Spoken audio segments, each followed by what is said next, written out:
She says she innocently discovered the stolen Amelia Earhart statue in this brush 4 months ago and believed the big reward on offer would turn her life around. But now Elaine Traverse says she's being made to feel like a criminal.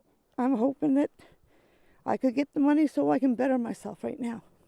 On August 1st, Traverse pulled into this forest access road off Route 74, about halfway between Victoria and Heart's Content. She says her dog needed a bathroom break, but a quick pit stop turned into a discovery that has transformed her quiet life into a stressful nightmare. So I pulled in this road for her, and she wouldn't come back. And she kept barking and barking and barking. When Traverse approached her agitated dog, she noticed something unusual in the brush. It was this: the Amelia Earhart statue, cut into pieces. The statue was stolen in late April from a municipal park in Harbour Grace, about 25 kilometers away. It's believed the thieves intended to sell the bronze to a scrap metal dealer.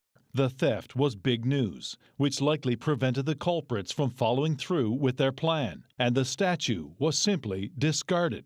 The town and its partners offered a $25,000 reward for information that would help find those responsible and the return of this prized work of art, which honors this famous female aviator. Amelia Earhart left the airstrip in Harbour Grace in the spring of 1932 and made history by becoming the first woman pilot to complete a solo transatlantic flight. After being evicted from her government-owned house in Heart's Delight, Islington, Traverse thought her run of bad luck was over and that the reward would be hers. It would give me a place to live. It would, I'd have a vehicle. I wouldn't be stranded the way I am now. But Traverse says she's been treated like a criminal by the RCMP. That's because of her son's criminal past.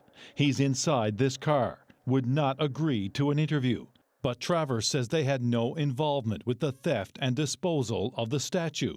In fact, she says her son was in jail at the time of the theft for stealing copper. My son did steal copper from Leighton Power, but he had nothing to do with this statue. As a matter of fact, the day after the statue was stolen, I was the one that told him in jail that it was stolen. He didn't know a thing about it until I spoke to him about it. Traverse understands why the police would be suspicious, so both her and her son have agreed to take a polygraph test. I feel upset, really upset, because if it was anybody else, they would have had their money right away. I feel like I'm a crook and I never did nothing wrong. The RCMP will only say their investigation is ongoing and have not made any arrests. The reward is being coordinated by the town of Harbour Grace, but officials declined comment on the reward when contacted this week by CBC News. Meanwhile, the statue has been fully restored by sculptor Morgan MacDonald. A new stainless steel skeleton has been installed, so Amelia will be a tougher target for thieves. She's all back together and looking in fine form now.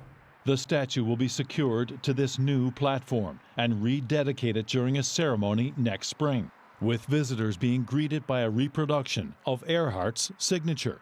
The town's insurer is paying for the restoration. What's less certain is whether this woman will get the reward money. It's very, very sad. And I feel for my son, and I feel for Heart's Delight. But something's got to come out, and someone's got to say who stole it or whatever. And for me to get the money, I don't know. My nerves are getting the better of me.